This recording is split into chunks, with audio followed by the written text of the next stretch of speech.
Piaget é considerado, dentre os autores da psicologia, como um dos mais importantes. Ele já foi até chamado de Einstein da psicologia.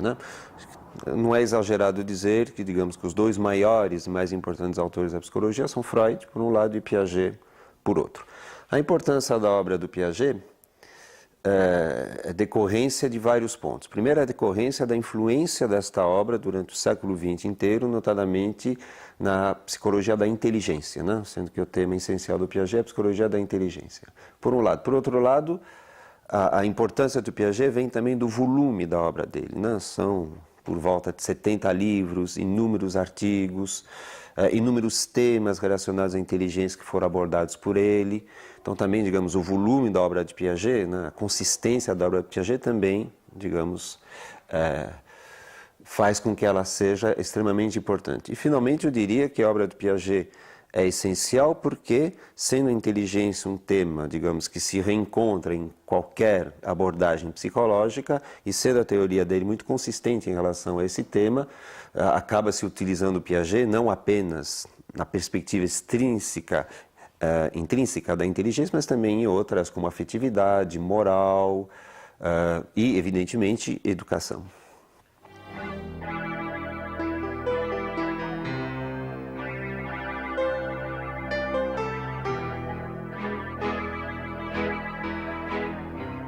O que Piaget fez? Basicamente, a obra dele trata da questão do desenvolvimento da inteligência e da construção do conhecimento.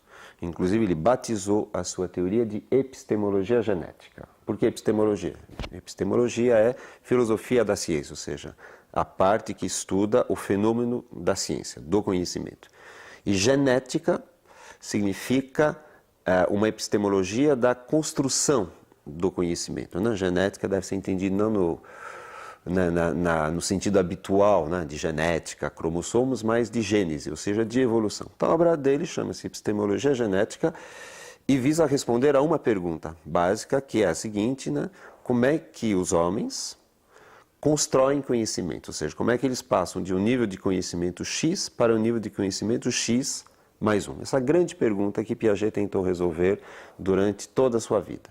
Como a criança é o ser que mais evidentemente constrói conhecimento, ele fez essencialmente pesquisa com crianças. Mas a sua pergunta não é de psicologia da criança, a sua pergunta é uma pergunta epistemológica, ou seja, como é que os homens, sozinhos ou em conjunto, constroem conhecimento, por que processos, por que etapas eles conseguem fazer isto. Então, por isso que a obra dele é essencialmente baseada na inteligência e na construção do conhecimento.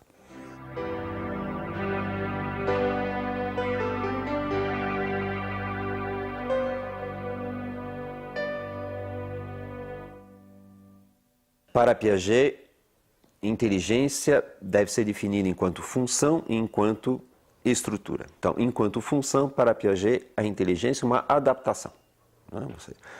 Os processos da inteligência têm a finalidade do sujeito sobreviver, adaptar-se ao meio, modificar o meio para adaptar-se melhor a ele. Isso é a função da inteligência. E do ponto de vista estrutural da descrição da inteligência, na verdade, inteligência é uma organização. Ou seja, a inteligência é uma organização de processos que permitem, se a organização for complexa, um nível de conhecimento mais complexo, superior, e se for, evidentemente, um nível de organização menos complexa, um nível de conhecimento inferior. Então, a inteligência é uma organização. E o crescimento da inteligência não se dá tanto por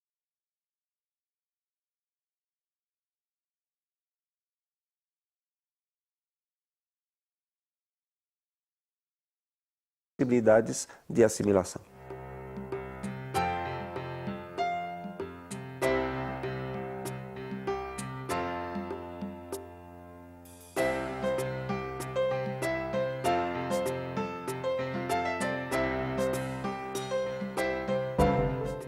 Bem, a obra piagetiana cunhou um número grande de conceitos. E, evidentemente, é bom a gente, digamos, explicitar alguns que são centrais. Então, eu começaria pelo conceito de assimilação.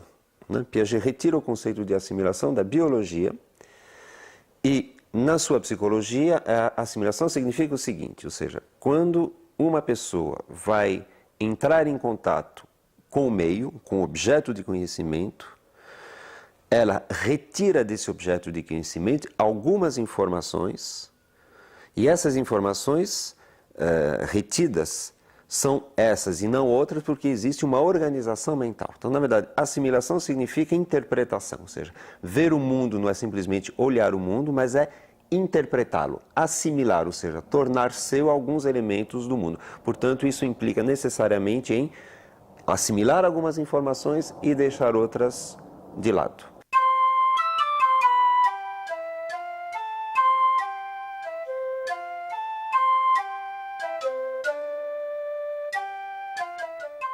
Outro conceito central na obra de Piaget é o conceito de acomodação.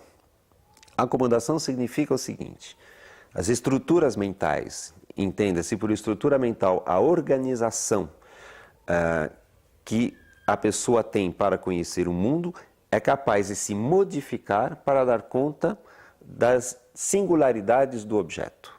Portanto, se juntarmos agora assimilação e acomodação, nós vamos ter que conhecer um objeto é assimilá-lo, mas como esse objeto oferece certas resistências ao conhecimento, a organização mental se modifica e a essa modificação dá-se o nome de acomodação. Por isso que o processo de inteligência, na verdade, é sempre um processo com assimilação, acomodação.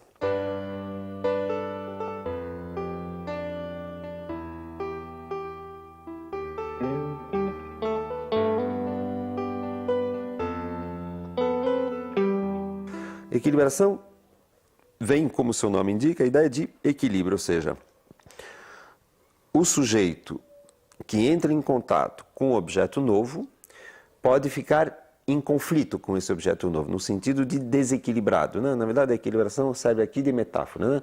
Quer dizer, o objeto não se deixa conhecer facilmente, ele tem algumas coisas diferentes, singulares, então o sujeito fica em conflito, desequilibrado, digamos assim, né? Para conhecer esse objeto, então, ele tem que acomodar-se a esse objeto, ou seja, modificar-se para dar conta desse objeto. E nesse processo é a busca, digamos, do equilíbrio, né? Então, o equilíbrio, na verdade, é a estabilidade da organização mental que dá conta do conhecimento. Daí, inclusive, até o fato de o conceito de equilibração ser central se dá pelo fato do crescimento da inteligência, se dá por desequilíbrio, reequilibração, desequilíbrio, equilibração. É um processo dinâmico, né? O equilíbrio, por isso que, inclusive, Piaget gosta da palavra equilibração e não equilíbrio. Equilíbrio daria a impressão de algo estável, né? Equilibração sugere, digamos, algo móvel e dinâmico.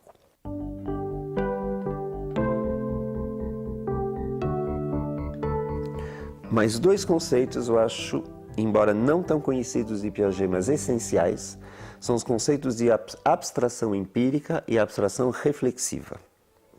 Isso é central em Piaget pela seguinte razão. Abstração empírica são as informações que eu retiro do meu objeto do conhecimento. Então, por exemplo, eu olho um quadro e abstraio desse quadro, ou desse pêndulo, ou dessa câmera, eu abstraio algumas informações. É uma abstração empírica, porque eu estou retirando informações do objeto do conhecimento. Porém, nesse processo de eu retirar informações do objeto de conhecimento, eu também posso pensar sobre a minha maneira de me relacionar com esse objeto de conhecimento, ou seja, com as ações que eu faço sobre esse objeto de conhecimento. A abstração reflexiva é justamente as informações que eu retiro não do objeto, mas da minha ação sobre o objeto. Então, por exemplo, se eu pego um livro e sopeso esse livro, comparo esse livro com um outro mais pesado, menos pesado, eu tenho uma abstração empírica que é o peso dos livros. Mas eu tenho uma abstração reflexiva que é o fato de eu estar comparando, pensar sobre o meu agir. E para Piaget, a construção do conhecimento se dá por abstração empírica e também por abstração reflexiva, ou seja, o desenvolvimento da inteligência se dá muito a partir do processo da criança pensar sobre o mundo e pensar sobre a sua ação sobre o mundo, ao que se chama de abstração reflexiva.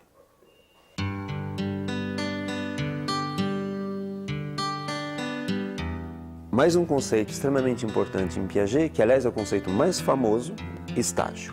O conceito de estágio remete em Piaget à seguinte ideia. O desenvolvimento da inteligência não é um desenvolvimento linear, ou seja, simplesmente por acúmulo de informação, mas é um desenvolvimento que se dá por saltos, por rupturas, né? E os estágios representam justamente uma lógica da inteligência que será superada radicalmente por um estágio superior, apresentando uma outra lógica do conhecimento. Então, os estágios significam que, por um lado, a inteligência dá saltos, ou seja, a inteligência muda de qualidade, cada estágio representa uma qualidade dessa inteligência. Os estágios significam também que a sequência do desenvolvimento da inteligência necessariamente passa por esses estágios, nenhum deles pode ser pulado. Os estágios podem ser divididos a rigor de várias maneiras, depende da fineza, depende da complexidade que a gente quer dar à questão. Mas os grandes estágios que Piaget definiu foram 3. O primeiro estágio chamado de sensório-motor, que vai de 0 a por volta de 24 meses, 2 anos de idade. Após esse estágio, um novo estágio que se chama de pré-operatório. Esse estágio pré-operatório vai, em média, de 2 anos de idade a 7 anos de idade. Após esse segundo estágio, vem o terceiro e último, chamado de estágio operatório. Então, esse estágio operatório vai de 7, 8 anos de idade até o fim. Dentro do estágio operatório, Piaget fez uma divisão entre operatório concreto e operatório formal, sendo que o operatório concreto vai de 7 a 11, 12 anos de idade em média, e o operatório formal, que é o mais evoluído de todos, de 12 anos em diante.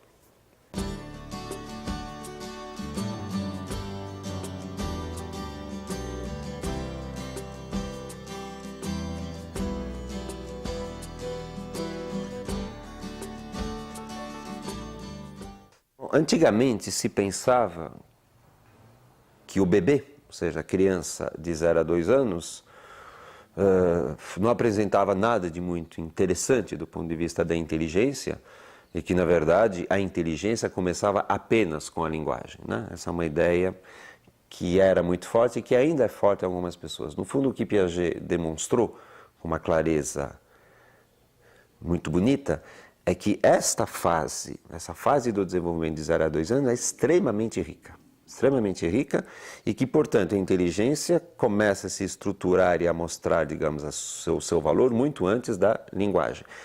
E, portanto, nesses 2 anos de vida, de 0 a 24 meses, uma série de conquistas praticamente cotidianas são feitas, uma série de pequenos passos são dados, pequenos passos e conquistas essas que justamente preparam a possibilidade da criança falar. No fundo, o que Piaget afirma é o seguinte, quer dizer, quando a criança começa a falar, lá por volta de 2 anos de idade, ela só tem sobre o que falar, ela só tem um mundo sobre o que falar porque ela construiu esse mundo antes, né? Se ela começasse a falar sem absolutamente ter construído esse universo, ela não teria, digamos, ela não poderia falar, porque ela não teria sobre o que falar, ela não teria essa organização, né?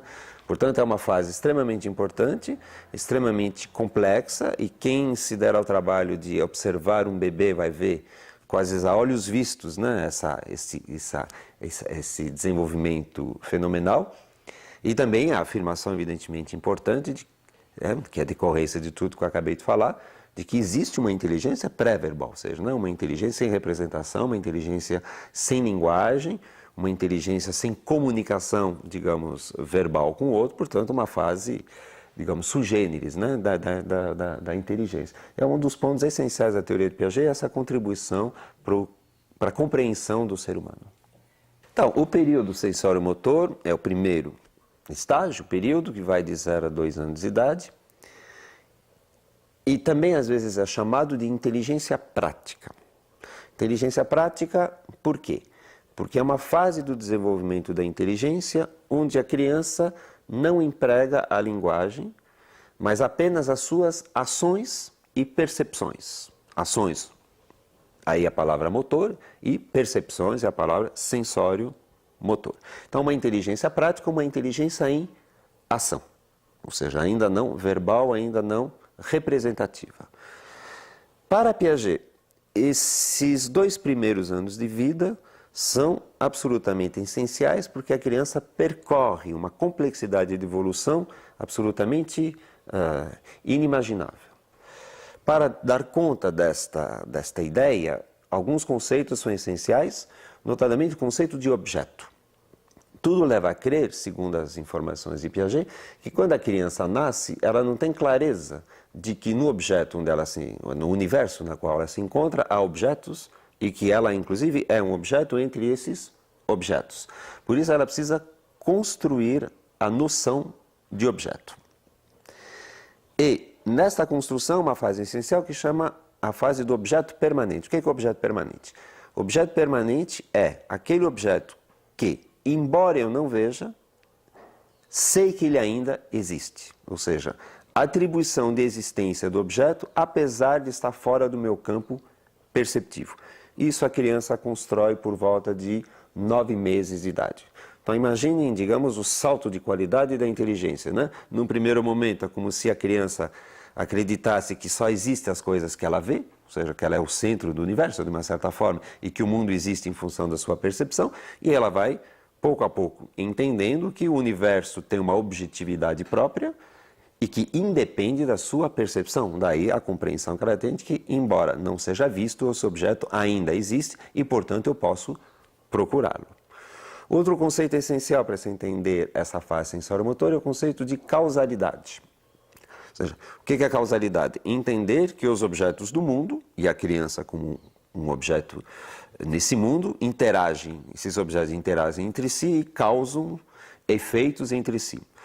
A tendência da criança até 1 ano de idade, 1 ano e pouco de idade, é a tendência que se chama de mágica, ou seja, a tendência a pensar que o objeto se move dependendo das suas próprias ações, da criança, ou então dos seus desejos. Né? Aliás, fato que inclusive Freud também tinha reparado, chamando de onipotência infantil. Né? Então a criança imagina num primeiro momento que na verdade ela tem as rédeas do mundo e pouco a pouco ela vai entendendo que não. Existem leis de causalidade, ou seja, o universo tem leis, o universo tem algumas regras que são seguidas e essas regras, evidentemente, se aplicam à própria criança. Então, a construção da ideia de causalidade, a construção do objeto e também do tempo e também do espaço, que se dá nesses 2 anos de vida, digamos, faz com que a criança consiga, num primeiro momento, ter uma objetividade do universo. Essa objetividade depois será reconstruída no nível da linguagem. Mas o período sensório-motor é essencialmente construção do universo, construção do real, lidando com esse real apenas através das percepções e das ações. Uma das conquistas importantes por volta de 9 meses, aliás, na mesma época da construção do objeto permanente, é a diferenciação entre meios e fins. Então imagina a seguinte situação, você mostra uma bola para a criança, ela quer pegar essa bola, mas você coloca essa bola, digamos, atrás de um anteparo. Atrás de um anteparo. Portanto, ela não pode pegar esta bola diretamente. E veja que interessante. Essa criança que tem 6, 5, 6 meses, ela sabe muito bem pegar uma almofada. Digamos que um anteparo seja a almofada. E, evidentemente, pegar a bola. Mas não lhe ocorre a seguinte sequência que qualquer um de nós faria e que ela fará quando tiver 9, 10 anos, 9, 10 meses, desculpe, né? É tirar a almofada da frente para pegar a bola que está atrás. Isso que se chama diferenciação entre meios e fins, ou seja, retirar a almofada é um meio, cujo fim é pegar a bola. Então veja bem, o que falta à criança de 5, 6 meses não é saber pegar a almofada, ela já sabe.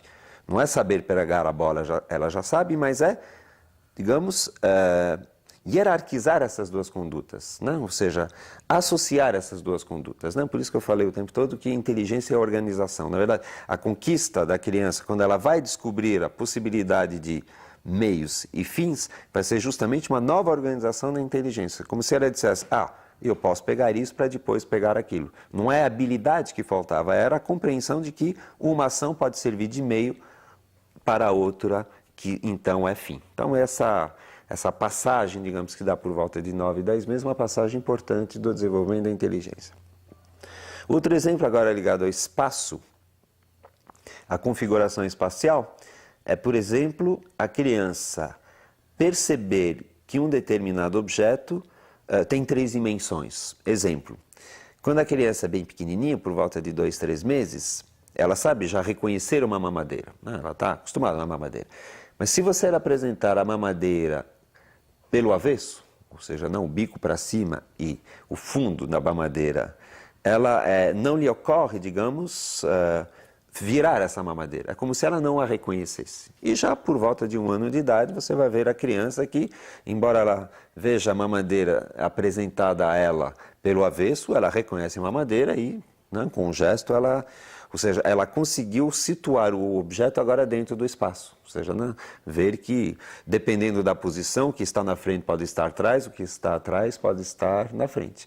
Eu daria um último exemplo também importante do ponto de vista da causalidade, né, a qual já me referi um pouco, é justamente a ideia da mágica, né? Ou seja, às vezes a criança pequenininha no seu berço, lá com 3, 4 meses, ela mexe alguma coisa e por acaso, digamos, acende a luz.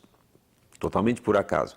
Então, ela tende a achar que foi a sua ação que fez com que a luz se acendesse, então ela vai repetir essa ação até, evidentemente, cansar, porque ela não dá êxito. Ou seja, a criança pequena tende a achar que são as suas ações que promovem, que causam, digamos, as transformações no universo. Pouco a pouco ela vai entender que não, esse universo é regido por leis objetivas, e ela vai, digamos, situar-se objetivamente naquilo que realmente ela causa e aquilo que ela simplesmente não causa ou até é causada.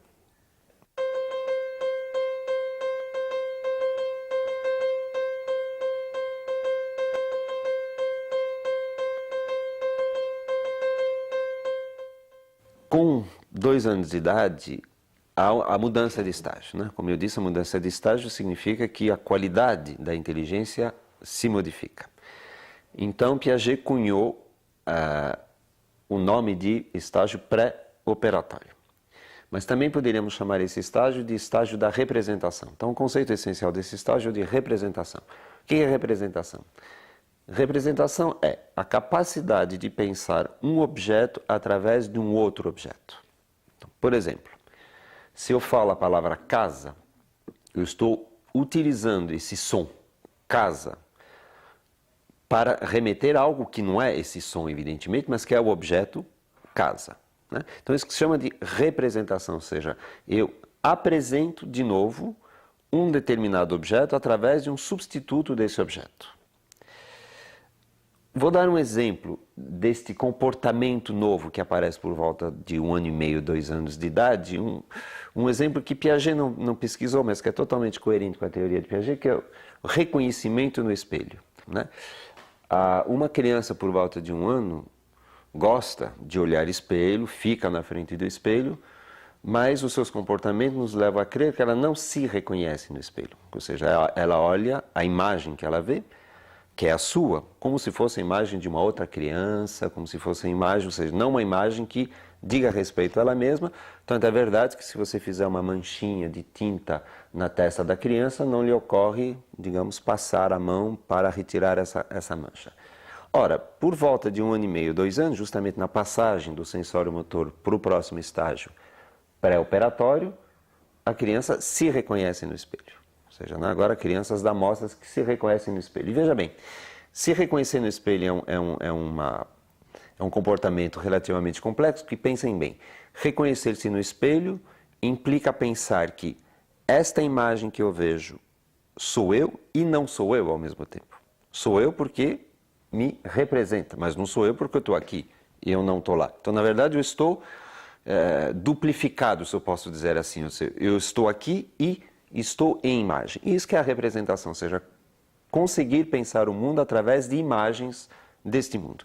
E a criança, por volta de 2 anos, entra nesse mundo da representação, cujos comportamentos são, por exemplo, o desenho, o brincar de fazer de conta, o reconhecimento no espelho, a imitação que se chama de imitação diferida, ou seja, você vê algo e você imita esse algo, digamos, 24 horas depois, o que mostra bem que aquilo ficou em imagem, e a prova mais, digamos, elaborada disso é a capacidade de utilizar, de empregar a linguagem. Então, realmente muda a qualidade da inteligência, isso é essencial em Piaget, porque a inteligência que antes era limitada às ações, agora vai ser, evidentemente, ainda uma inteligência em ação, mas agora uma inteligência em representação. Aí a isso Piaget deu o nome de pré-operatório, porque pré-operatório significará o seguinte, ou seja, a criança trabalha com representações, mas agora terá todo um trabalho de assimilação, acomodação, equilibração, de organizar essas representações num todo coerente. Ou seja, né? E as operações significam justamente a capacidade de organizar esse mundo das representações de uma maneira coerente e estável. Isso somente acontecerá no período operatório, que começa por volta de 6, 7 anos de idade. Na verdade, Piaget, e isso é interessante, ele dá o nome de pré-operatório a essa fase. Portanto, Piaget insiste, sobretudo na obra dele, sobre as lacunas e as dificuldades dessa fase que serão superadas na fase operatória do que as características, digamos, positivas dessa fase, né? Isso é, digamos, é o sotaque da teoria de Piaget. Mas em termos de pontos essenciais que ilustram bem essa fase, eu faria a eleição dos seguintes temas. Bom, como já foi falado, é a linguagem. Ou seja, a criança entra no mundo da linguagem e concebe uma competência discursiva, digamos, bastante grande durante essa fase toda. Então, a linguagem, digamos, é um dos pontos mais importantes que permite uma socialização da inteligência, como diz Piaget, né? Piaget atribui à socialização muito pouca eficiência, digamos, no período sensório-motor, mas agora, graças à linguagem, é uma socialização da inteligência, porque a linguagem permite a comunicação. A linguagem é um tema importante. Acho que um tema também que seria importante salientar dessa fase, que é a entrada da criança no mundo da moralidade. É nessa fase que a criança entra no mundo dos valores, das regras, das virtudes, do certo, do errado, enfim. E isso, evidentemente, é um ponto extremamente importante. Não se pode falar em moral numa criança de 0 a 2 anos, ou até 3, mas por volta de 4 anos a criança penetra no mundo da moralidade. Isso, evidentemente, é, digamos, uma decorrência extremamente rica e séria, digamos, desta fase. Um terceiro conceito muito associado a essa fase é um conceito perigoso que até Piaget até se arrependeu de ter utilizado, mas é o conceito de egocentrismo. O conceito de egocentrismo significa o seguinte: não significa absolutamente que a criança está como se fosse autista, totalmente centrada nela, mas o conceito de egocentrismo significa que a criança tem dificuldade em perceber o ponto de vista do outro. Ou seja, ela vê muito o ponto de vista do outro centrada, daí a palavra de egocentrismo, centrada no seu próprio ponto de vista. Exemplo. Você, por exemplo, pede para uma criança, digamos, de 5 anos, a quem você acabou de contar uma história nova, né? Você pede a essa criança que ela conte essa história para uma outra criança. E você vai verificar que a criança conta, no fundo, como se a outra já soubesse a história. Né? Como a outra já soubesse a história. Dá um exemplo caseiro. Né? É frequente você ver uma criança de 3, 4 anos chegar para o pai e para a mãe e dizer: cadê o meu carrinho? Ela tem 500 carrinhos, né? Vários, pelo menos 2, mas ela diz: cadê o meu carrinho? Claro que para ela está claro de que carrinho ela está falando. Mas como ela sabe de que carrinho ela está falando, ela imagina que o outro também saiba. Enquanto que uma criança um pouco mais velha não dirá: cadê o meu carrinho? Mas quer dizer, o meu carrinho amarelo, estou procurando um carrinho, aquele que você me deu tal dia, etc. e tal. Então são exemplos de egocentrismo, ou seja, né? A dificuldade de sair do próprio ponto de vista e colocar-se num outro ponto de vista de uma outra pessoa. Isso será um ganho do período justamente operatório concreto.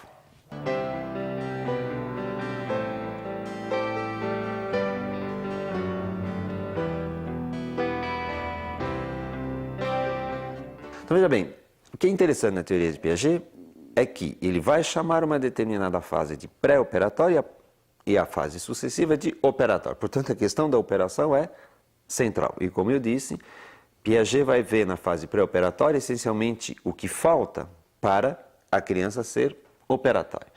Então, por isso temos que definir o conceito de operação.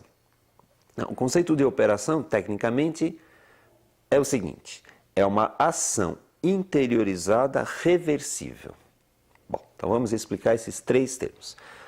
Ação significa ação, ou seja, manipular o mundo, trabalhar o mundo, agir sobre o mundo. Isso, a ação existe evidentemente desde o nascimento.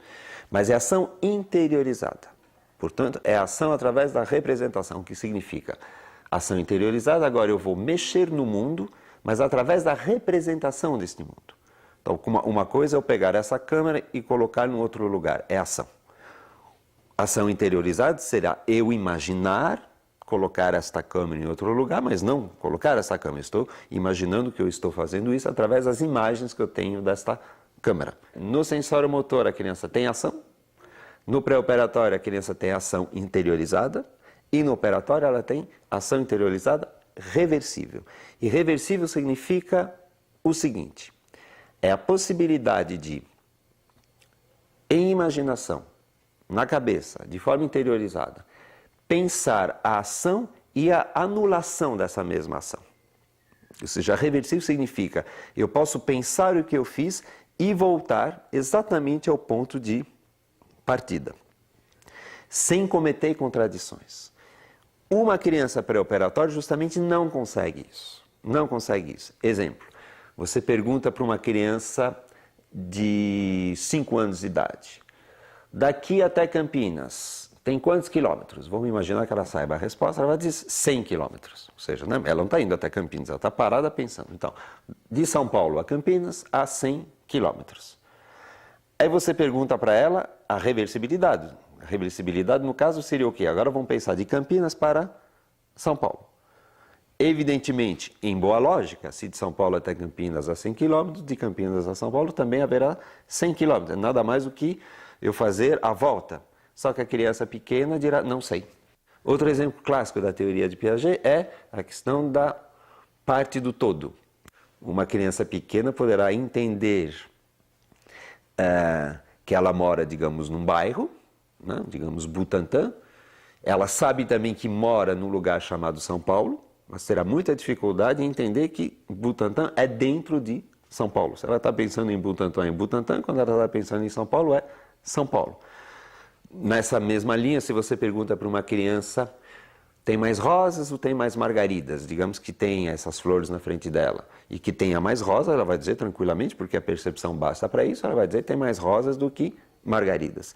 Mas aí você faz a seguinte pergunta para ela: o que tem mais? Flores, significa o conjunto das margaridas mais as rosas, ou mais rosas? Aí você está pedindo para ela comparar o todo, que é juntar margaridas e rosas, com a parte, que é separar margaridas e rosas e ficar apenas com as rosas. E a criança não sabe responder, ou então não responde frequentemente, tem mais rosas. Ou seja, o pré-operatório é, sintetizando, ação interiorizada, mas ainda não reversível. Entenda-se, não reversível, ainda não com a organização lógica dessas representações. O período operatório será justamente a conquista dessa organização lógica do pensamento que permite chegar à verdade sem contradições.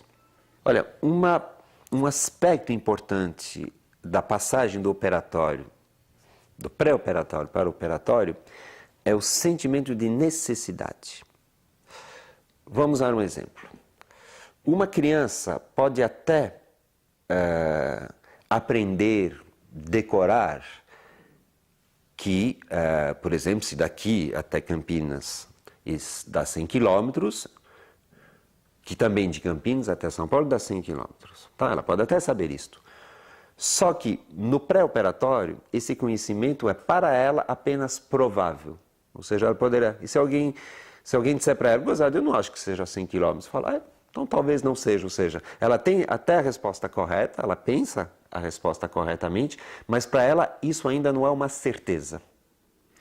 Em compensação, essa mesma criança, quando estiver no operatório, na fase operatória, ou seja, a partir de 7 anos de idade, aquilo será necessário para ela. Ou seja, né, na verdade, uma das dicas do pensamento operatório em relação ao pensamento pré-operatório é o seguinte: no pré-operatório as coisas são prováveis, no operatório as coisas serão necessárias. Necessárias, evidentemente, se deduzidas a partir de um raciocínio. Então você pode até, eu diria, enrolar, né, uma criança sobre coisas lógicas quando ela tem 5, 6 anos, não mais quando uma criança tem 7, 8. Se você falar, olha, daqui até Campinas tem 100 km, de Campinas para lá tem menos, ela vai dizer, bom, tem truque nisso. Você tá gozando de mim, tem algum truque.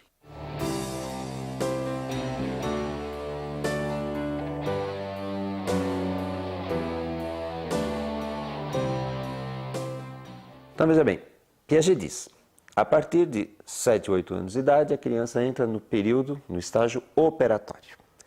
Ou seja, ela consegue já organizar o seu pensamento através da lógica. Mas Piaget diz também que esse estágio operatório é dividido em dois, operatório concreto e operatório formal.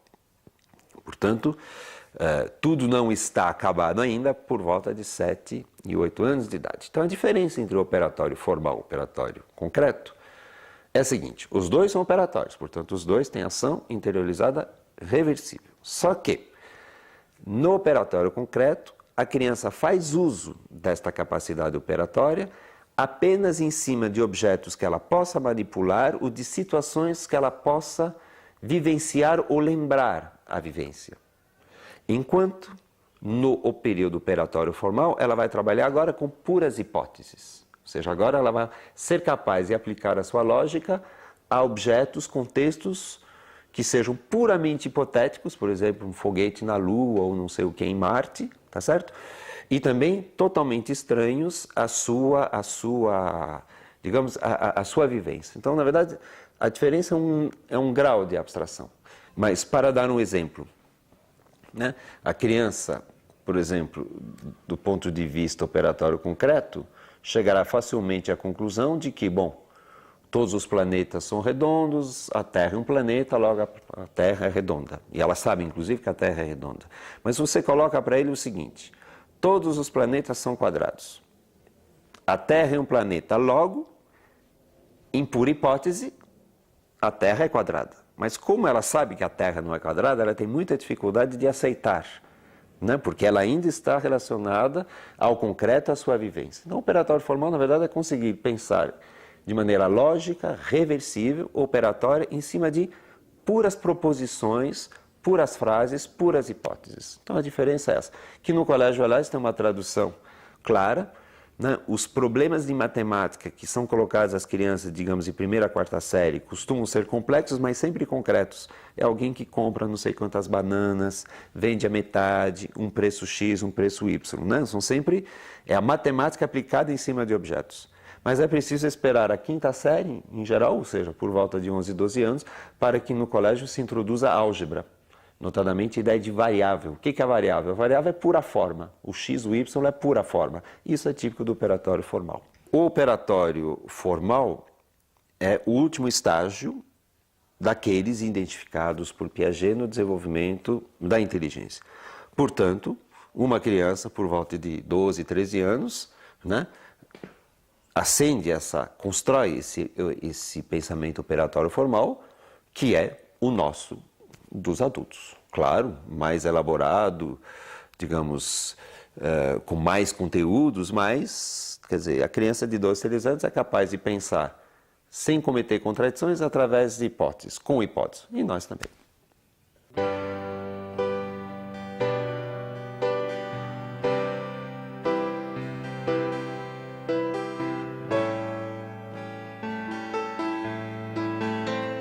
Embora Piaget tenha escrito um só livro a respeito da moral, esse livro chamado Juízo Moral na Criança, ele fez uma obra fundamental, ou seja,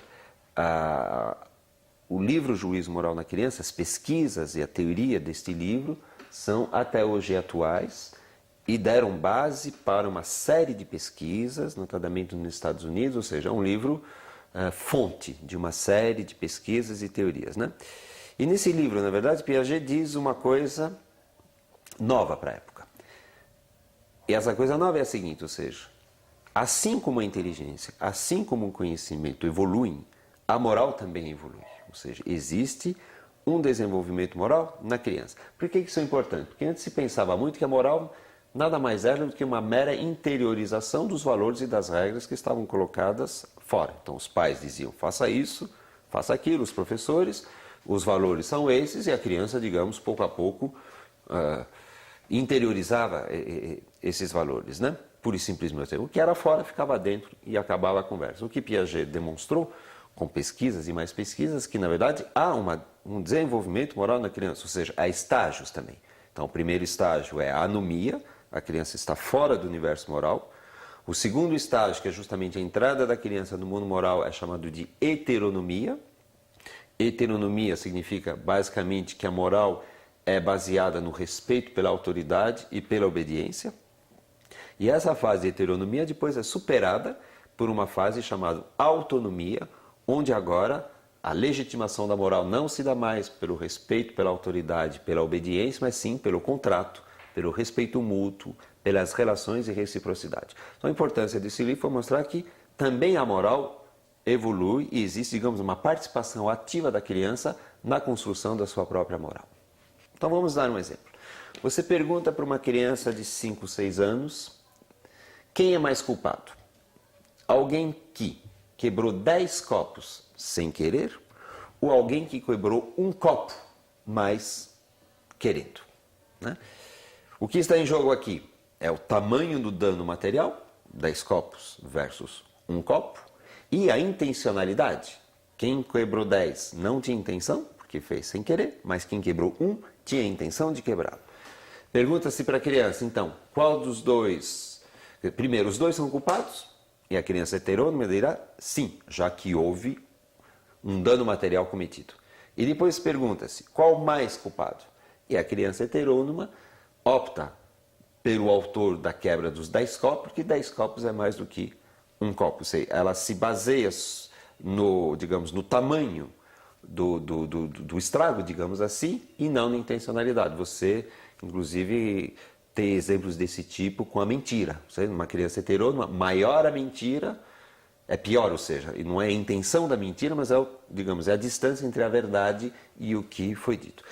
Como sempre em Piaget, a autonomia, portanto o estágio posterior será uma superação do estágio anterior. Então, nos exemplos que eu dei, a criança autônoma dirá, bom, não, os dois não são culpados, apenas é culpado aquele que teve a intenção de quebrar. Evidentemente, ele teve a intenção de quebrar e quebrou um copo, ou seja, o fato de haver 10 copos quebrados absolutamente não conta mais. Como a mentira, o que vai contar não é o tamanho da mentira, mas sim a intenção de enganar.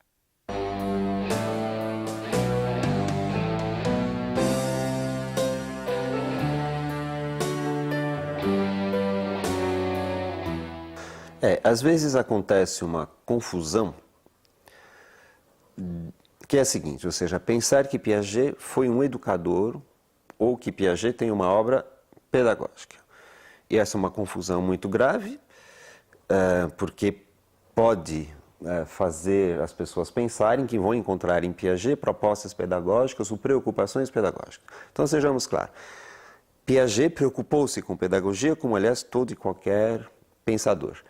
Mas a obra dele não é de pedagogia, né? A obra dele é sobre a pergunta como os homens constroem o conhecimento e, especificamente, como a criança constrói conhecimento, né? Essa é a pergunta dele. Ele escreveu um texto ou outro sobre pedagogia, dizendo sempre claramente para os professores, olha, o meu texto sobre pedagogia vai ser, na verdade, eu apresentar a minha teoria sobre o desenvolvimento infantil.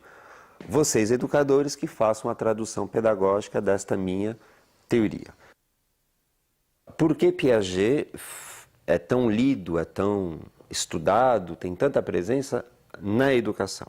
Eu diria isso tem duas razões para isso.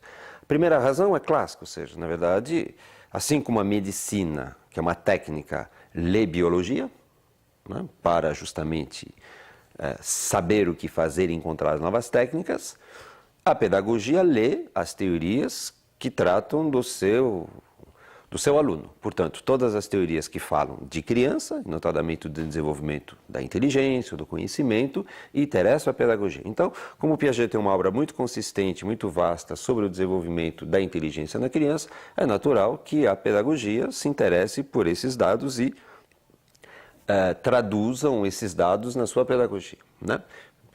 A segunda razão pela qual Piaget é também bastante lido na pedagogia é de outro nível. Na verdade, Piaget acaba sendo o autor em psicologia que dá base teórica para movimentos pedagógicos que foram inclusive anteriores a Piaget. Então, por exemplo, a renovação pedagógica, e nisso você pode colocar a escola nova, também Montessori em parte, Freinet, enfim, os educadores encontram em Piaget uma teoria que no fundo lhes dá razão. Então, digamos, a teoria piagetiana é a teoria que se adapta a uma certa corrente pedagógica, notadamente aquela que se opôs ao formalismo e ao verbalismo do ensino tradicional. Então, essas duas razões, pelo fato de ele estudar a criança e de ele ter ideias sobre a criança que, digamos, são coerentes com uma certa pedagogia renovada.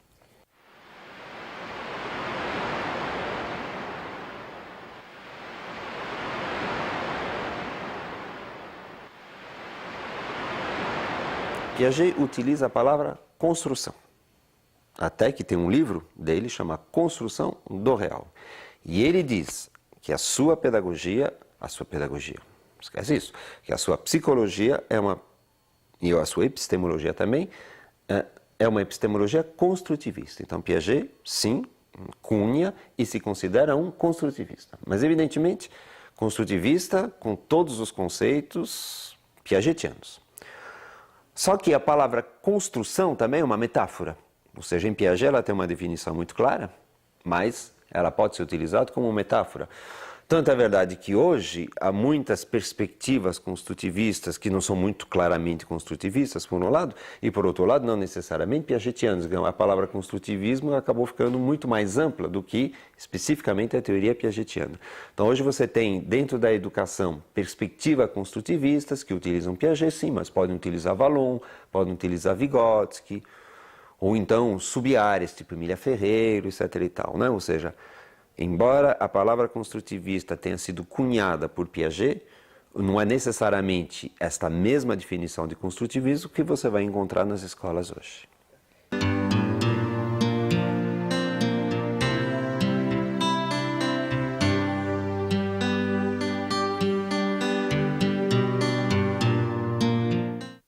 Como toda teoria, notadamente, como toda teoria complexa, algumas incompreensões inevitavelmente acontecem, só que, infelizmente, algumas incompreensões acabam se tornando dominantes e a gente poderia chamar essas incompreensões dominantes de mitos. Eu veria basicamente dois mitos em relação à teoria de Piaget.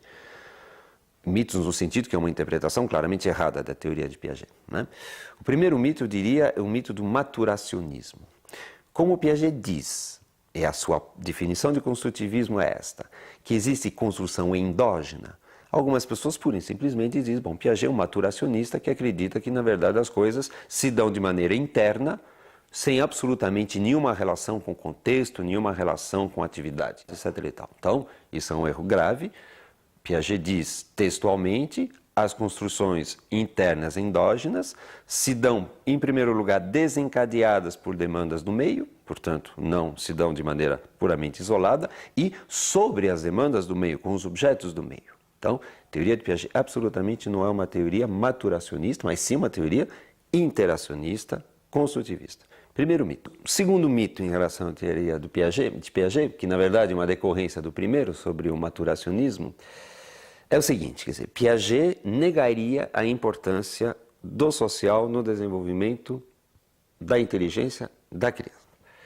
Então, é um mito, por quê? Porque é falso. Então, devemos dizer o seguinte, sim, é verdade, Piaget não fez estudos, não aprofundou essa questão. Então, se encontram poucas referências em Piaget em relação a social no desenvolvimento. Mas veja bem, não aprofundar e não fazer pesquisa sobre um tema não é negar a sua importância, né? Piaget tinha 24 horas por dia, ele tinha que fazer determinadas opções. Então, na verdade, é o segundo ponto, na teoria de Piaget, a interação social tem um lugar bem claro, embora não aprofundado e não pesquisado. E esse lugar diz claramente o seguinte, se não houver interação social, se não houver demanda do meio social, se não houver comunicação, não há desenvolvimento cognitivo. Então, é um mito pensar que Piaget negava a importância do social, como é um mito pensar que Piaget pensava que apenas a maturação por si só explicava o desenvolvimento.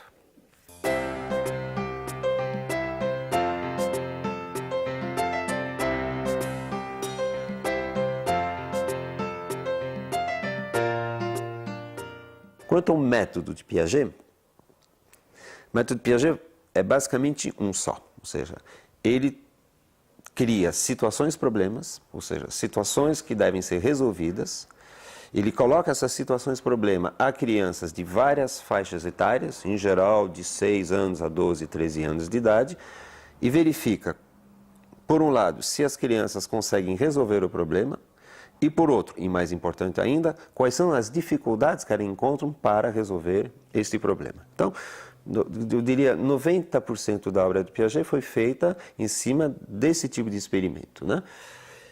Ele também fez alguns estudos com seus próprios filhos, né? Mas apenas com seus próprios filhos de 0 a 2 anos de idade, aí com observação. Né? Com observação. Portanto, seria um erro pensar que Piaget baseou toda a sua teoria na observação dos seus próprios filhos. Na verdade, ele fez essas observações de 0 a 2 anos, mas todo o resto da sua obra, eu diria, 90%, portanto, é feito com soluções, à procura de como as crianças resolvem problemas que ele coloca para essas crianças, em geral, de 6 a 12 anos de idade.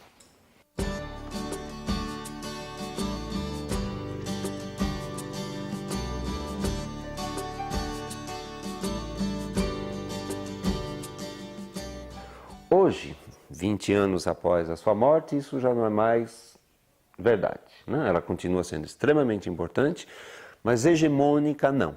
Primeiro houve o redescobrimento de Vygotsky, né, que em geral não era um autor conhecido na época em que Piaget trabalhava, também um certo reviver da teoria de Vallon. Também existe, digamos, as ciências cognitivas. Eu diria, hoje a psicologia do desenvolvimento vive mais uma fase de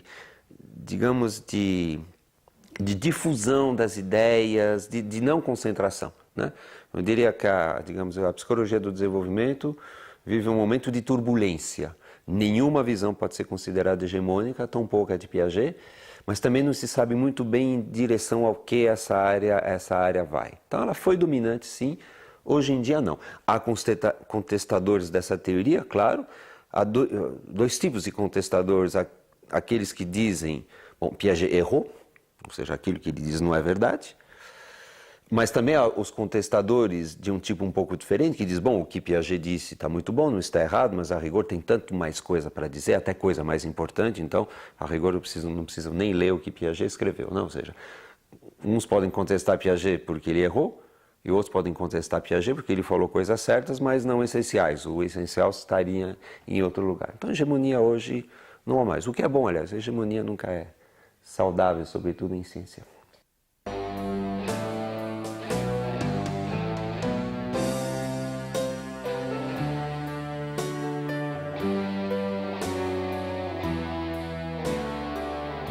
É uma teoria extremamente rica, extremamente importante, que inclusive nos permite entender melhor filhos e alunos em geral. Portanto, eu acho que o professor tem muito a ganhar estudando Piaget, não apenas Piaget, mas evidentemente estudando Piaget. É uma obra enorme, 70 livros. Que livros ler? Então, evidentemente, é uma opção pessoal. Eu diria, para ler Piaget é preciso ir com paciência, não é um texto que vai se entregar muito facilmente.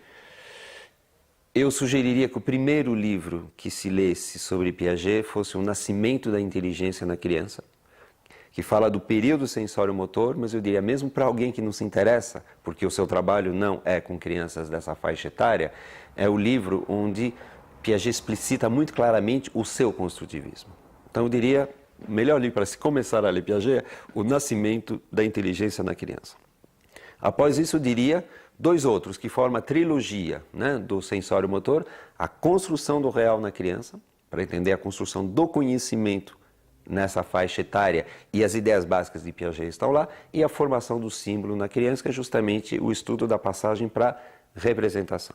Então, Nascimento da Inteligência na Criança, A Construção do Real na Criança e A Formação do Símbolo na Criança, 3 livros que eu acho, são 3 clássicos da psicologia, eu acho absolutamente necessários para se compreender Piaget. Além disso, eu aconselharia a leitura de um livro árido, mas que também coloca muito claramente a teoria piagetiana, que é a da lógica da criança, a lógica do adolescente, né? Texto de pesquisa onde justamente ele vai ver como é que as crianças de 5, 6, 7 até 12, 13 anos resolvem à sua maneira, ou deixam de resolver os mesmos problemas, né? Notadamente é um livro que explicita muito bem o que é o operatório formal.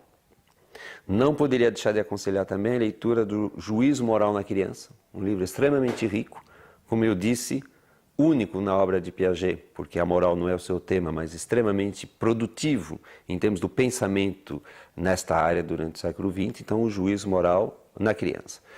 E se forem me pedir livros assim, digamos, mais de resumo, eu aconselharia a Psicologia da Criança, que Piaget escreveu com Ian Elder, e um livrinho muito simpático, muito simples, e que em geral frequentemente é um livro de iniciação a Piaget, que é os 6 Estudos de Psicologia, né?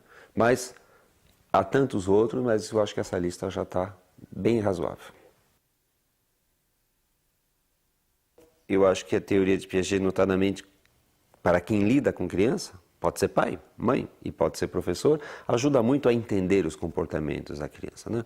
Às vezes você vê coisas que você poderia até desprezar, mas tendo lido Piaget, diz, olha que coisa interessante, olha que momento importante do desenvolvimento. Eu acho que ele instrumentaliza para você entender a criança, não apenas do ponto de vista da sua inteligência, mas também do ponto de vista das decorrências do desenvolvimento da sua inteligência, sua moral, sua personalidade. Eu acho que é realmente uma teoria que, de fato, instrumentaliza para você entender o que é uma criança e lidar com uma criança.